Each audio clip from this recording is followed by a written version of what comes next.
Hi friends, welcome back to home cook with Ansar YouTube channel. இன்றைக்கி நம்மளோட சேனலில் என்ன பார்க்க போகிறோன்னு பார்த்தீங்கன்னா, ரொம்ப டேஸ்ட்டான சூப்பரான ஒரு கிச்சடி எப்படி பண்ணுறதுன்னு பார்க்கலாம். வாங்க வீடியோக்குள்ளே போகலாம். இன்றைக்கி நான் ரவா கிச்சடி தான் பண்ண போகிறேன். வீடியோக்குள்ளே போகிறதுக்கு முன்னாடி ஃபஸ்ட் டைம் என்னோட வீடியோஸ் பார்க்குறீங்கன்னா home cook with Ansar YouTube சேனலை சப்ஸ்கிரைப் பண்ணி அப்படியே பக்கத்தில் உள்ள பெல் ஐக்கானையும் ப்ரெஸ் பண்ணிக்கங்க. நான் அப்லோட் பண்ணுற சின்ன ரெசிபிஸ் உங்களை வந்து சேர்க்க ரொம்பவே ஹெல்ப்ஃபுல்லாக இருக்கும். அது மட்டும் இல்லாமல் நம்மளோட சேனலில் எல்லாத்தோட வீட்லையுமே நார்மலாக இருக்கக்கூடிய இன்க்ரீடியன்ஸ் வச்சு மட்டும்தான் புதுசான ரெசிபிஸ் ரொம்ப டேஸ்டியாகவும் ஹெல்த்தியாகவும் பண்ணிகிட்டு இருக்கோம். என்னோட சேனல் நீங்கள் ஃபாலோ பண்ணுறதா இருந்தால் உங்கள் வீட்டு சமையலுக்கு என்னோட ரெசிபிஸ் ரொம்பவே யூஸ்ஃபுல்லாக இருக்கும். அது மட்டும் இல்லாமல் நான் ஆல்ரெடி அப்லோட் பண்ண சிம்பிளான ரெசிபிஸ் நம்மளோட சேனலில் அவைலபிளாக இருக்குது. உங்களுக்கு டைம் கிடைச்சா அதையும் பாருங்கள், உங்களுக்கு ரொம்பவே யூஸ்ஃபுல்லாக இருக்கும். இன்றைக்கி ரவா கிச்சடி பண்ணுறதுக்கு வேண்டி நான் 1/4 கிலோ அளவுக்கு தான் ரவை எடுத்திருக்கேன். முதல்ல ரவையை ஒரு பேனில் சேர்த்து கொடுத்து நல்லா ட்ரை ரோஸ்ட் பண்ணி எடுத்து ஒரு சைடு வச்சுக்கலாம். இப்போது கிச்சடி பண்ணுறதுக்கு வேண்டி ஒரு கடாயில் தேவையான அளவு ஆயில் ஊற்றி ஆயில் நல்லா சூடாகி வர ஸ்டேஜில் 2 டேபிள் ஸ்பூன் கடுகு போட்டு நல்லா பொரிஞ்சதும் கூடவே நம்ம பொடியாக கட் பண்ணி வச்சுருக்க பெரிய வெங்காயம், பச்சை மிளகாய் சேர்த்து கொடுத்து வதக்கி இது கூடவே நம்ம பொடியாக கட் பண்ணி வச்சுருக்க ஒரு 2 தக்காளியும் சேர்த்து கொடுத்து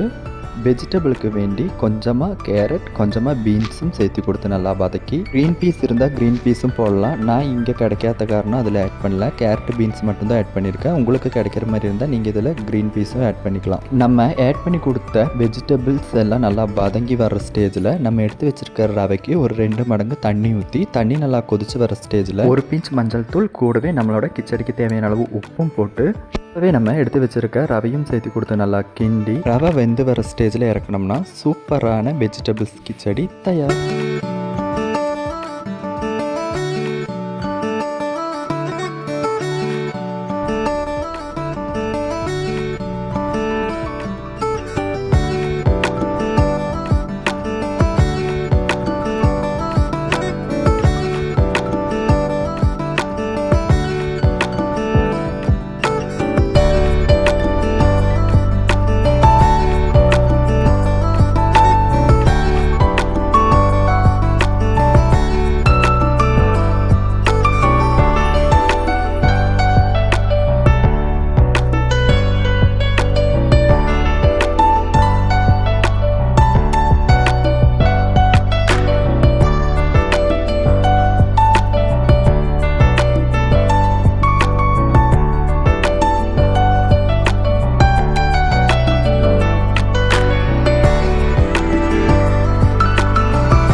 மக்களே, என்னோட இந்த வீடியோ உங்களுக்கு பிடிச்சிருந்தா லைக் பண்ணுங்கள், ஷேர் பண்ணுங்கள், கமெண்ட் பண்ணுங்கள். மறக்காமல் இந்த மாதிரி சின்ன ரெசிபிஸ் பார்க்கணும்னு நினச்சிங்கன்னா home cook with Ansar YouTube சேனலில் சப்ஸ்கிரைபும் பண்ணிக்க. அடுத்தது சின்னதான சிம்பிளான ஹெல்த்தியான டேஸ்டியான ஒரு ரெசிபியில் சந்திக்கலாம். டாடா.